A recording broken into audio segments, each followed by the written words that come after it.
Всем привет! С вами IG Daily Культура Скорости. Сегодня у нас увлекательная история о том, как я восстанавливал эту веспу. Веспу я взял по самому, как всегда, низу рынка. И поэтому, конечно же, эту веспу хотели вообще сдать в утиль. И поэтому выложили с надписью в интернете, что вот неделя она продается, если она не продается, мы ее сдаем в утиль. Потому что СТО официалы не могли ее сделать, они уже кучу денег туда ввалили и так и не смогли понять, в чем причина.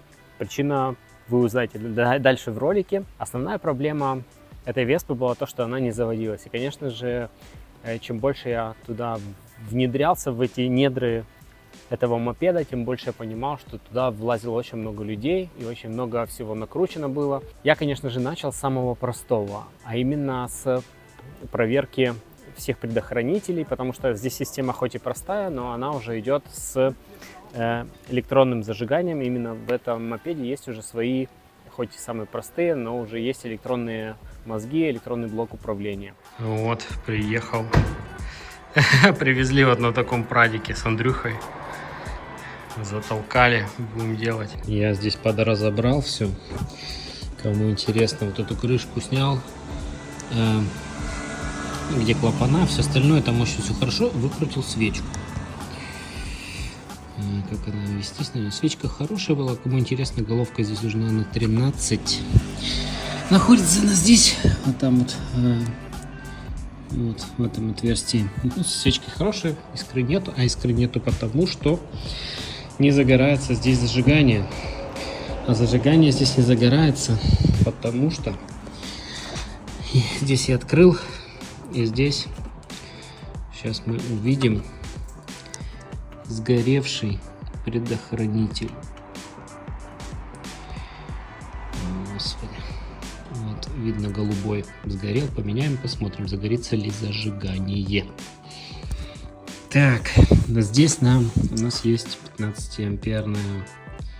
Здесь она 15 ампер. Здесь надо посмотреть, какая здесь еще одна есть 15 ампер. Обычно она такого же цвета. Вот она, 15 ампер. И мы ее вставляем обратно сюда. Так, и сейчас попробуем ключом. Сразу ключ возьмем. Загорится ли здесь зажигание у нас?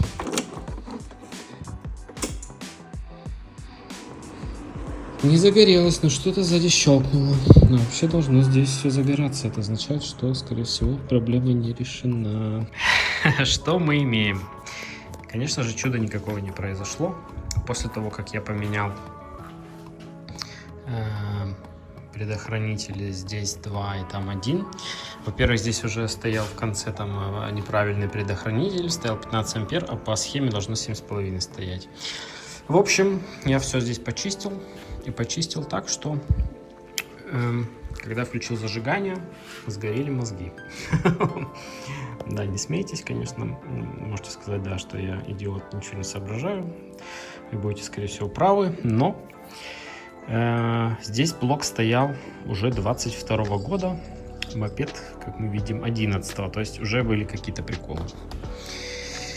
Поскольку здесь я ничего особо не нашел такого, что могло бы какой-то обрыв или где-то что-то терлось, это все распутал. Поскольку я ничего не нашел и время тратить больше не хочу, поэтому я заказал новую проводку, благо стоит она в районе 100 евро. А, кстати, можно здесь подсветить, чтобы было лучше видно. И поскольку я ничего не нашел, заказал я новую проводку. И новая проводка должна прийти с вот этим регулятором, с новым бэушным. Поскольку, если здесь видно, не видно, здесь вот есть трещина. И, скорее всего, он тоже не работает. И не работает он по той причине, что не включается это реле. Это реле не включается, как мы видим, отсюда идет у нас клемма 30. Здесь она чуть была изоляция, я подчистил, если что, можно было бы ее потом изолировать по новой, но я этого, как сказал, делать не буду, придет новая проводка. Регулятор придет новый и новые вот эти мозги. Все в очень хорошем состоянии было, но мне кажется, что здесь кто-то что-то наколхозил, и поэтому, как я уже сказал, не хочу я здесь в этом разбираться слишком долго. Из чего нового пришло? Пришел такой значок новый. который сюда встает. Так, сюда он засовывается и потом сюда защелкивается. Ну, должно все подойти. В общем, пришел новый значок. И что еще пришло? Пришло новое зажигание для замка.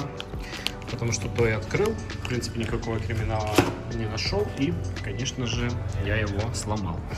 После того, как я проверил все предохранители, нашел 2 предохранителя сгоревших, поменял и уже предвкушая то, что сейчас он заведется, я спалил мозги. Они просто, я при включении зажигания, они прям задымились. И еще подошел сосед, вот такой: ой, я вижу, ты тут ковыряешься в мопеде, я в свое время тоже ковырялся. Я говорю: да, я профи, я в этом всем разбираюсь, я просто включаю зажигание. И тут все было разобрано, они тупо начинают дымиться очень жестко. Такой чувак: ну ладно, не буду тебе мешать. Подумал, что это придурок какой-то, вообще без каких-то знаний залез сюда. Ну, в общем, еще вдобавок я спалил мозги.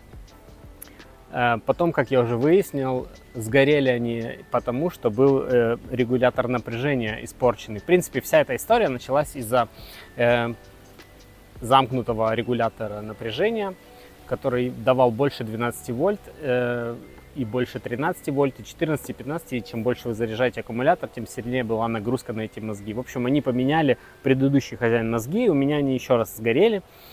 После того, как они второй раз у него уже вышли из строя, а у меня потом еще сгорели, они лазили в карбюратор. И в карбюраторе отсутствовал винт холостого хода. Ну и, конечно же, без винта холостого хода мопед не будет заводиться. Соответственно, я купил другой карбюратор, китайский. Один он был в ужасном, вот самый что ни на есть в китайском состоянии, китайский карбюратор, который мне пришлось потом другой перезаказать на проверенной фирме, где я всегда запчасти заказываю, и он уже был хороший. Да, кстати,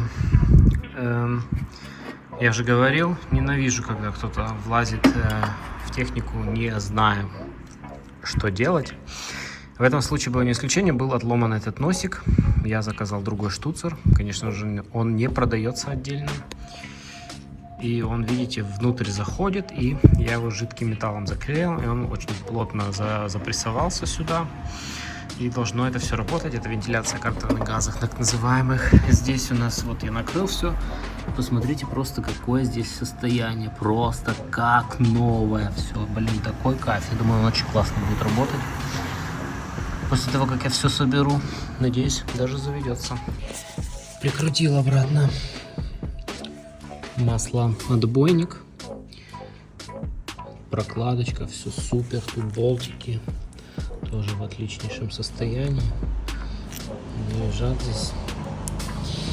А вот и будем сюда вот ставить, в эту всю красоту. Вы посмотрите, просто тут вообще, блин, ничего, как будто он не ездил этот мотор. Вообще в идеале все. Кстати, кому интересно, регулировка клапанов здесь как на мотоцикле таблетками.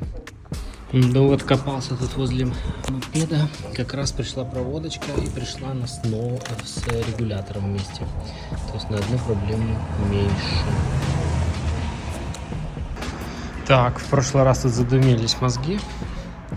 Сейчас я буду с видео смотреть, если что. И приборка вообще должна загораться.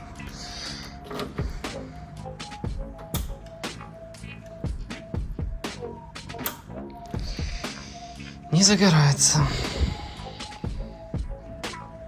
Это, конечно, очень весело. По-по-по. Я подключил все обратно и будем смотреть, есть ли искра. Я не знаю, получится ли мне это все заснять. Надо как-то положить сюда.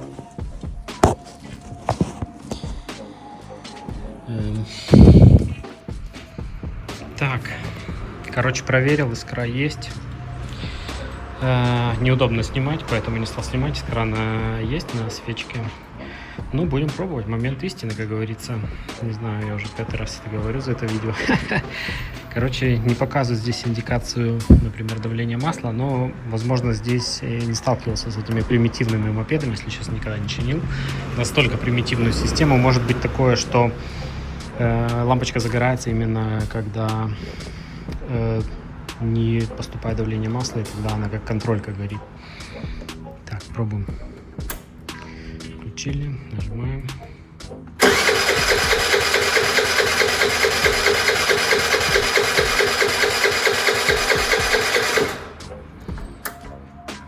Смотрим, что там у нас по бензу. Здесь у нас вакуум. Бензина не вижу я здесь в этой шлангочке. Надо будет чуть-чуть откачать. Вообще должно, если оно затягивает, сюда тянуть, то должно здесь появляться бензин. Видимо, что-то происходит не то. Так, ну вроде есть там в шланге бензин, чуть качнул газом.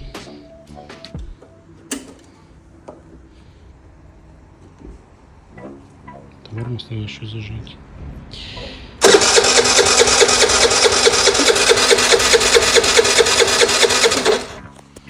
Ну так, посмотрел здесь еще все, перепроверил, здесь открутил, посмотрел, целая ли мембрана, тут посмотрел, есть ли бенз. Ну, вроде все на месте. Будем еще раз пробовать. Пару раза 3, может, газнем. Выключим зажигу, включим.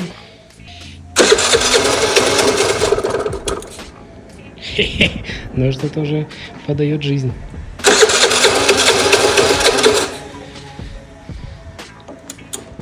Еще пару раз газнуть надо. Что-то мне кажется, что вот этот вот клапан холостого хода не работает.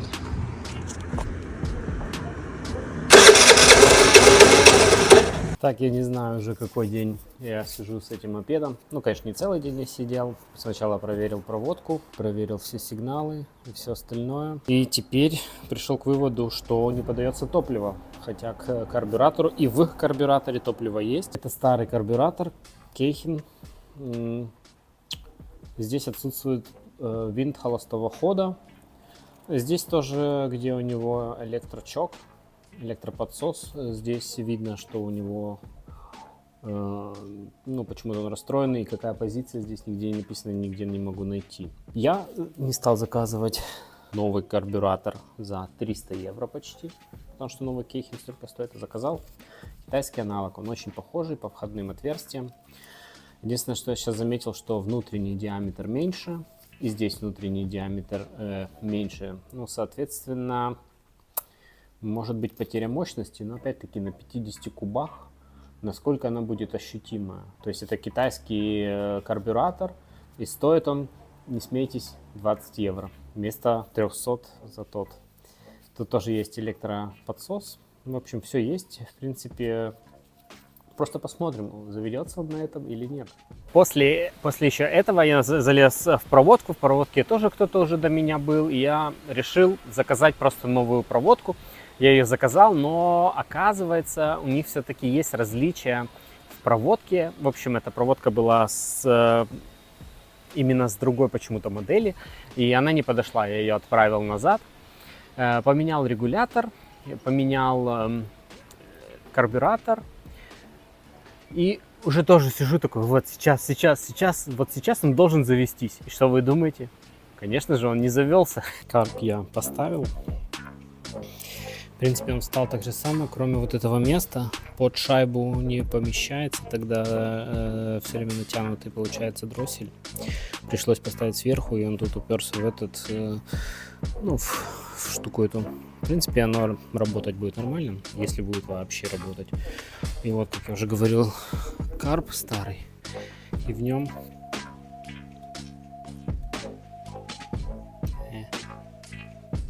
так, было возле вот это отверстие, тут должен быть винт холостого хода. Его не было, где-то потерялся, видимо.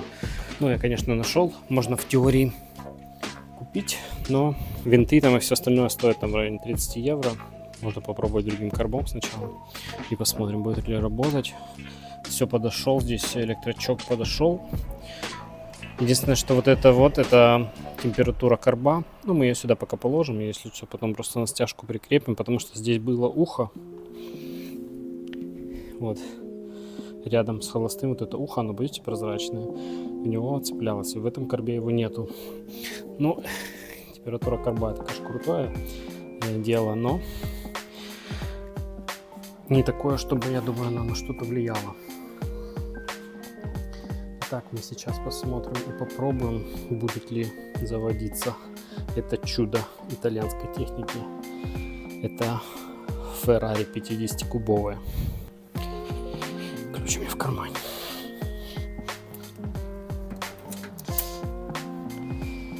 Так, что, пару раз погазовать или открыть, посмотреть, что тут.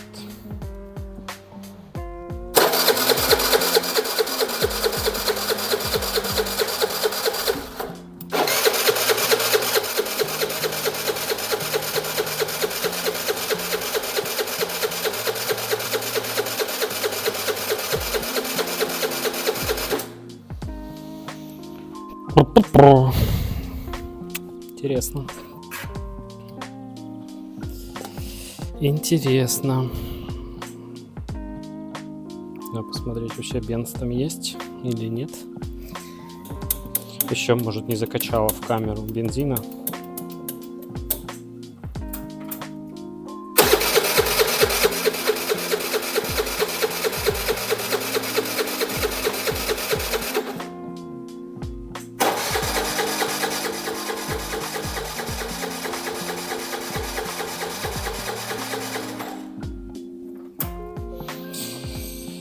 Да, что-то там надо раскрутить, посмотреть, есть ли топливо вообще.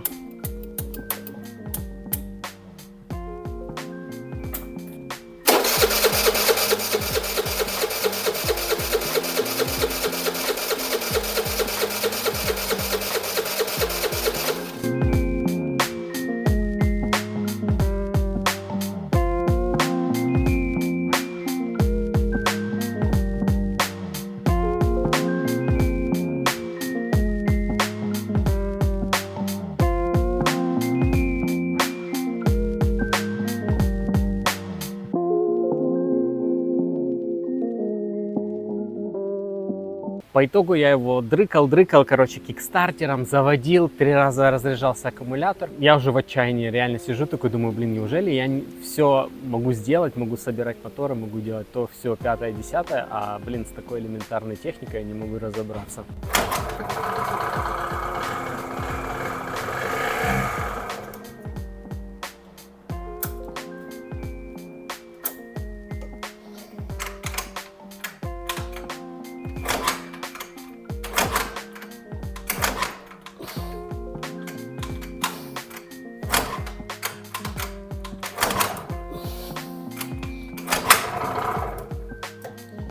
Уже нога болит, блин.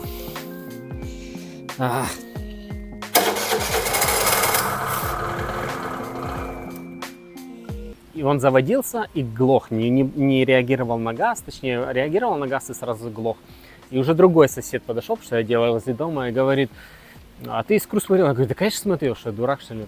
А я еще смотрел эту искру, и она давала по боку, как бы по боку электрода, не с самого между электродом, а сбоку как бы на массу пробивала. И ты прислоняешь к массе, и она начинала работать. Он говорит: ну давай посмотрим еще раз искру. И, короче, по цене он говорит: блин, ну это фигня, должно быть, вот ты когда прислоняешь, она должна быть между электродом. И я это тоже видел, я обратил на это внимание, но думаю, ну ладно, искра есть и есть.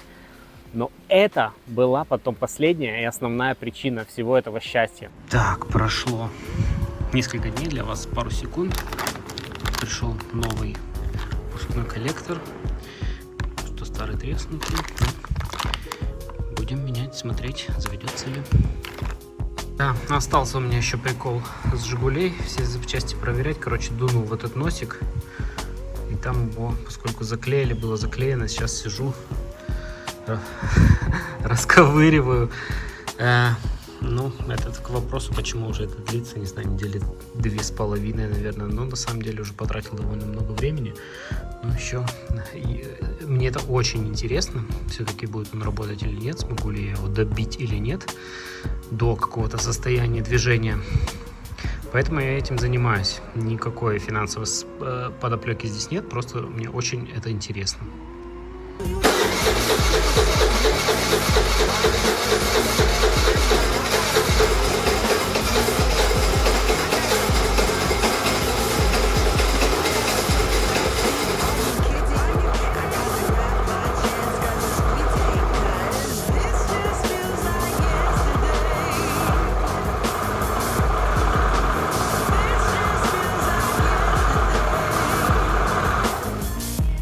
Прошел еще один день.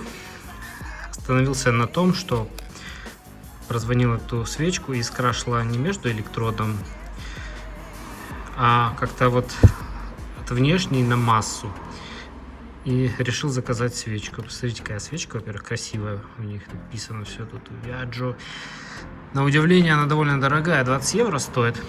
И мы ее поменяем и посмотрим, что изменится. Может, даже сейчас получится снять, как искра выдается. Если не будет разницы, то не знаю, конечно, есть ли смысл менять. Так, сейчас мы посмотрим, как искра на старой свече. Не знаю, будет видно или не будет.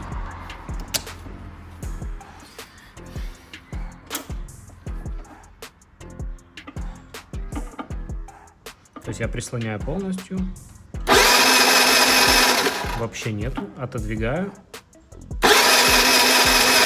И тогда начинается она. Сейчас посмотрим на новый. Так, а это сейчас новая искра. Ой, новая свеча. Смотрим искру. Тоже прислоняю ее полностью.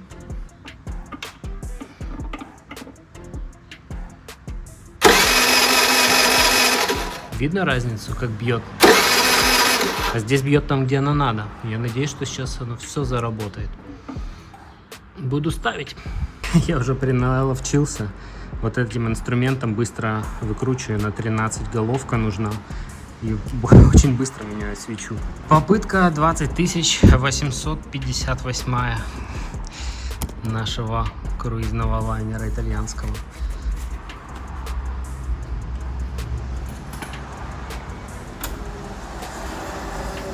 Вообще возьму болт, если чтобы подкрутить смесь холостого хода.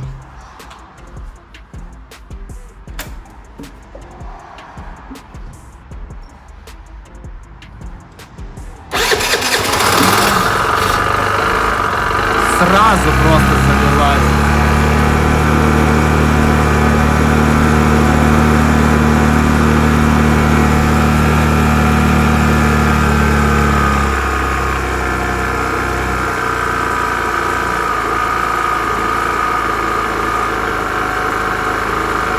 Все, работает, свеча.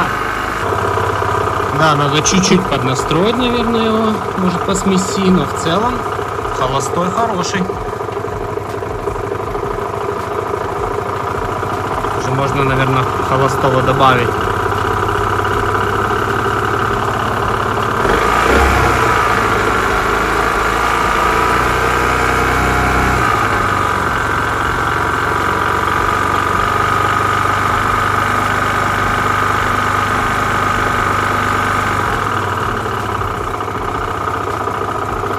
Педаль не возвращается.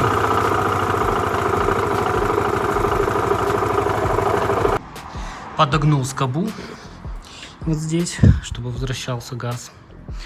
Буду сейчас обратно собирать. Чуть-чуть все равно в бок получилось. Так, затянем, потому что отсюда нужно, чтобы вакуум, потому что вот эта трубка вакуумная тянет в карт бензин через вот там краник есть. Вот здесь должно быть все четко. Здесь потом хомутик бахнем. Тут у нас посерединке стоит. Так, сейчас здесь чуть-чуть вниз обтянем. Запускаем.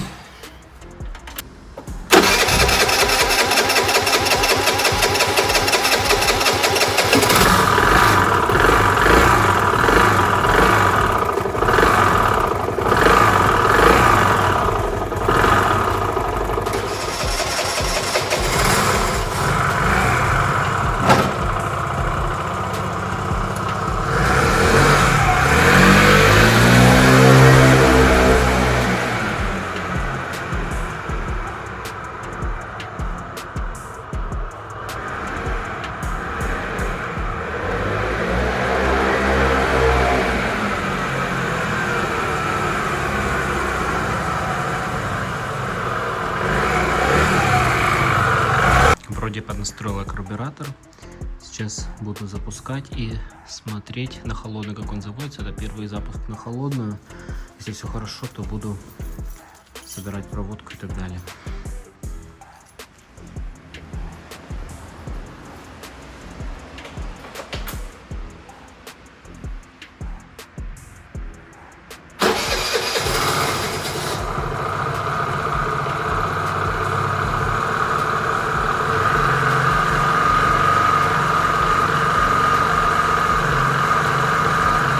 Хорошо завелся, без газа, без ничего. Сейчас прогреется и буду дальше собирать, потому что проводку тут разбирал и так далее.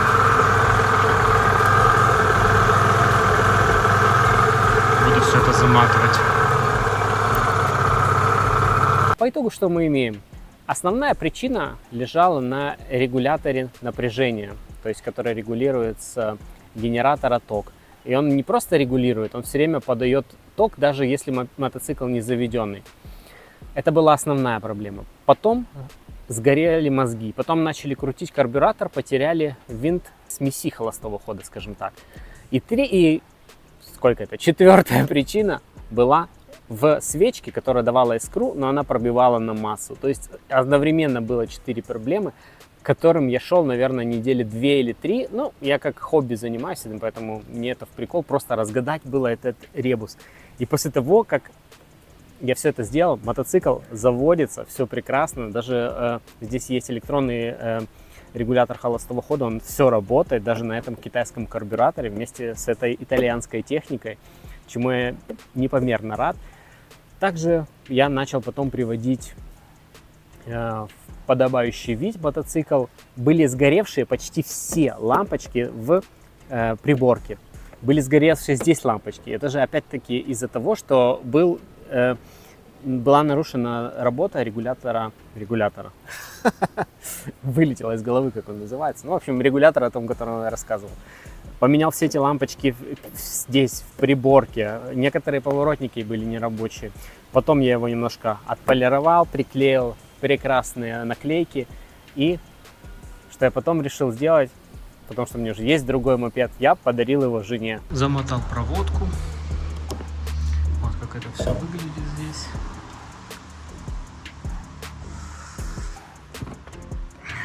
Здесь тоже все упорядочил.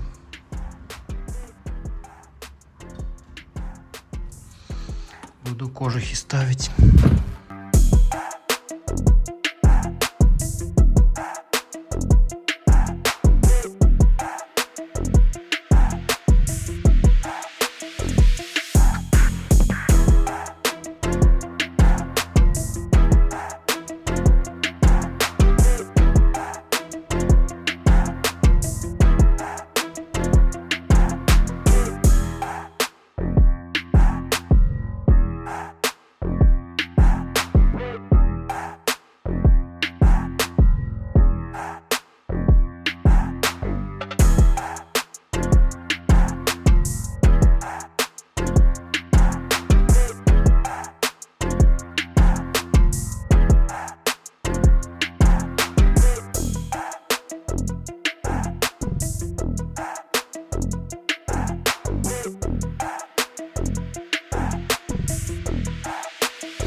Здесь у нас не работают часы. Надо вот такую батарейку сюда поставить. Сейчас буду все разбирать, смотреть. Здесь. Ну и финальная сборка будет.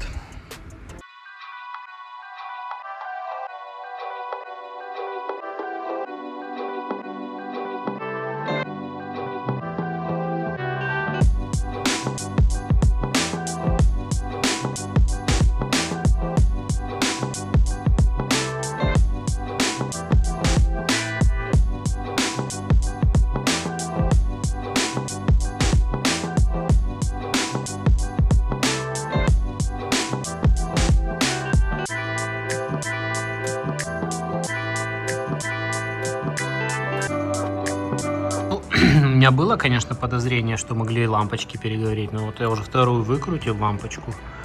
И вот эти вот, которые в приборку идут, они сгоревшие.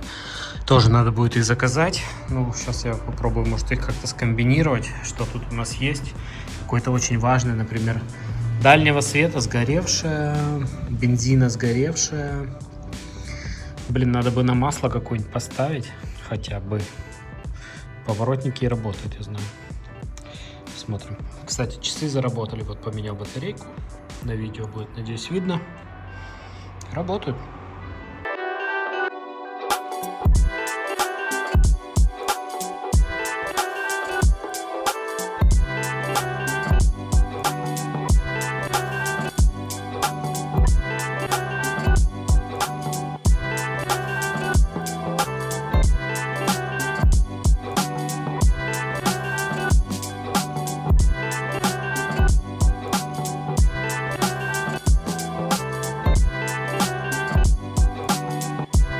Да, кому расскажешь, не поверят. В общем, из-за чего не загоралась приборка. Здесь, как я уже сказал, есть некоторые сгоревшие лампочки.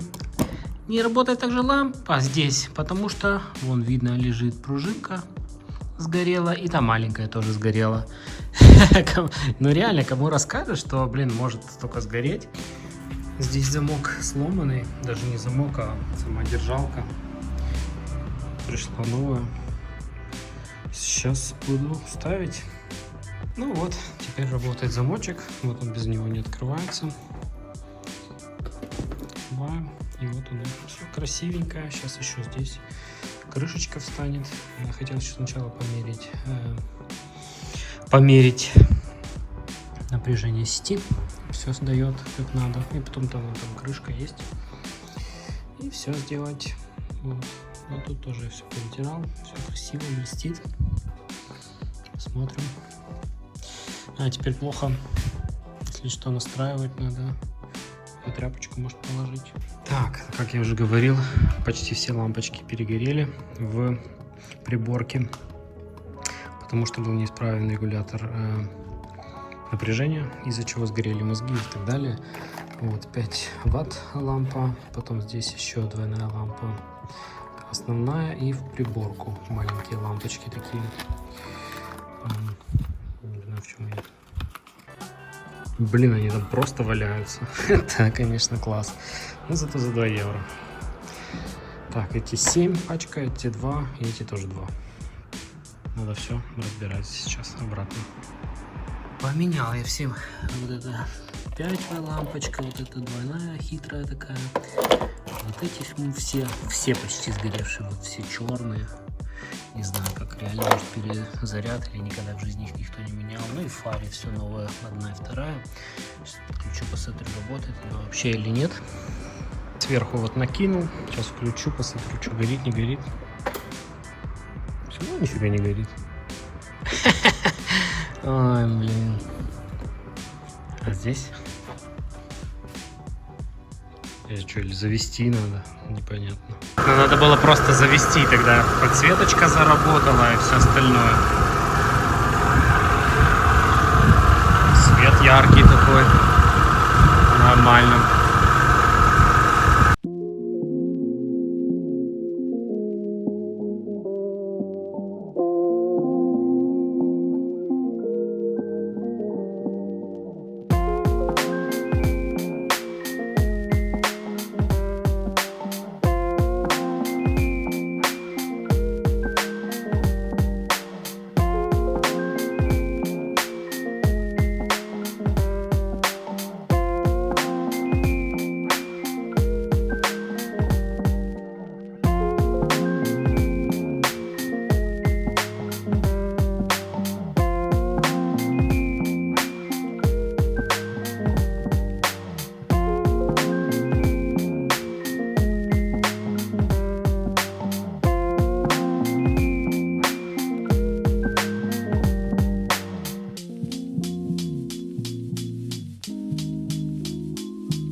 Ну, остался последний штрих.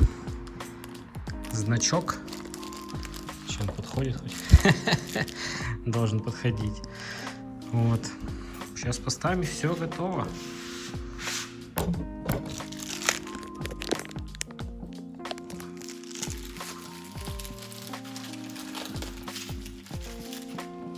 Так, отсюда, если что-то видите.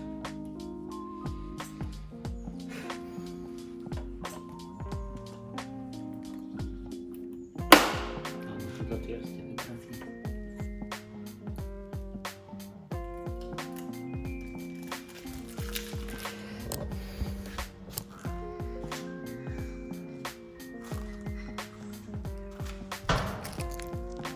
Ну что, ты готова?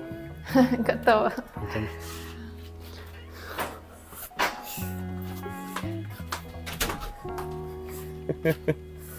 Иди.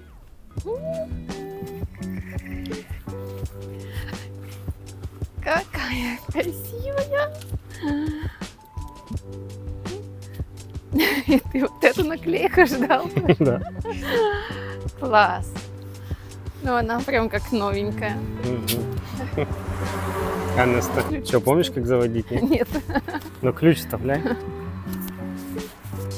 Куда он вставляется? Вот сюда. Ого.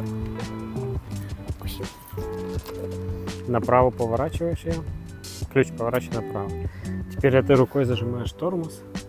Вот так, да? Да, это ключ больше не трогай. А теперь руку сюда ставишь и вот этим пальцем заводишь и чуть-чуть подгазовываешь. Нажимай. Подгазовывай. Подгазовывай. Все.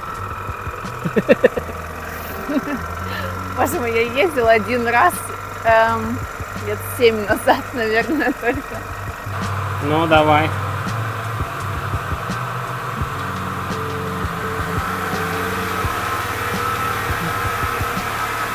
Как вы видели эту реакцию, ей очень понравился подарок.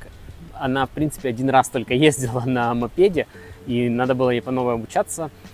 Но все равно это, когда вы живете в таком климате, в таком месте, ездить на красной Веспе, это все равно, что вы ездите на Порше там, или на Феррари на какой-нибудь. Да? В этом есть свой шарм, в этом есть своя красота, в этом есть что-то такое, чего я не могу описать. То есть мы опять сюда приехали, сейчас она снимает, и просто вы можете взять, одеть пиджак, сесть на Веспу, и вы не будете выглядеть колхозно, если вы едете на каком-нибудь там китайце, Кайо или еще на чем-то. То есть в этом плане, конечно, Веспа — это итальянская Феррари для обычных людей, скажем так. И что я хочу сказать и показать этим видео, что не бойтесь делать технику, особенно мужчины, парни.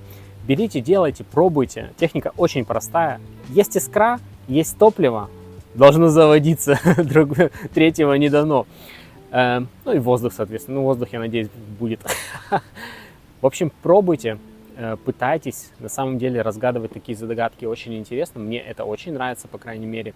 И я могу показать, как вы берете технику, которая стоит 600 евро, и превращаете ее в 1800 или 1500. Но низ рынка на красные Веспы в нашем регионе, или в принципе Германии, вот 11 год, это 1500. И пошло-поехало. Всем спасибо, кто смотрел это видео. Подписывайтесь, пишите комментарии. Мне будет очень приятно их читать. И, конечно же, еще приятнее отвечать на них. Всем пока!